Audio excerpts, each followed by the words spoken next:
जैसे ही पूतना की गोद में परमात्मा आए, लीलाधारी ने लीला कर दी और सारी गोपियों को, ग्वाल बालों को, माता यशोदा को काम में लगा दिया, तैयारियां कर रही हैं।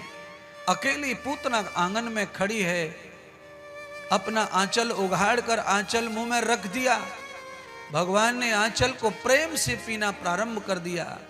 ऐसा भाग्य पूतना का कि दूध भी आंचल में प्रकट हो गया। सबके आंचल में दूध पैदा करने वाले वो रतन देव भगवान श्री कृष्ण ही तो हैं, जो सबके हृदय में बैठ करके बालक का भोजन बन के दूध के रूप में प्रकट हो जाते हैं। आज उनकी माँ के आंचल में दूध नहीं था, पूतना के आंचल में दूध पैदा कर दिया और दूध पीने लगे भगवान। पूतना को होश आया, मैंने कभी गर्भ धारण किया नहीं, बालक को जन्म दिया नहीं, मैं तो निपूती हूं, मेरी तो पुत्र है नहीं, तो मेरी दूध कैसे उतरा? अगर ये बात कंस को पता चल गई तो वो तो मुझे जान से मार देगा।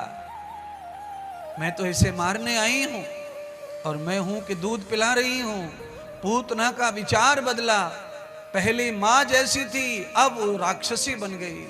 उसका दूध जहर बदल गया, पूरे दूध का रंग नीला हो गया।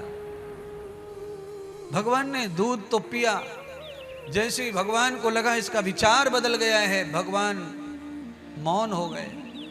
शंकर को याद किया, हे कंठेश्वर, हे नीलकंठ, हे महादेव, कल्याण करने के लिए पधारो।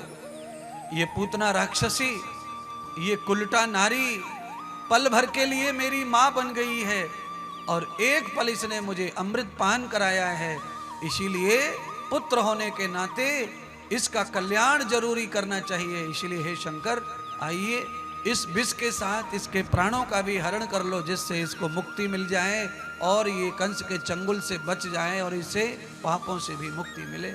भगवान शंकर ने पूतना के विष को भी पिया और प्राणों को भी पिया। पूतना का वध कल्याण कर दिया। पूतना को गांव वालों ने गहरा गड्ढा खोद के यमुना जी के तट पे गाड़ दिया, जिससे कि वो किसी की परछाई न बन जाए। दुष्ट प्राणी कभी कभी मर के भी तकलीफ बना देता है, इसलिए शीघ्र दफना दिया उसको। अब तो घर में शोक छा गया। देखिए, हमारे घर में कोई बाहर का आदमी आके मर जाए तो भी पूरे घर में मातम आ जाता है, शोक छा जाता है। जरूरी नहीं है कि हमारे घर में हमारा कोई मरेगा तब हम दुखी होते हैं, ऐसा नहीं है।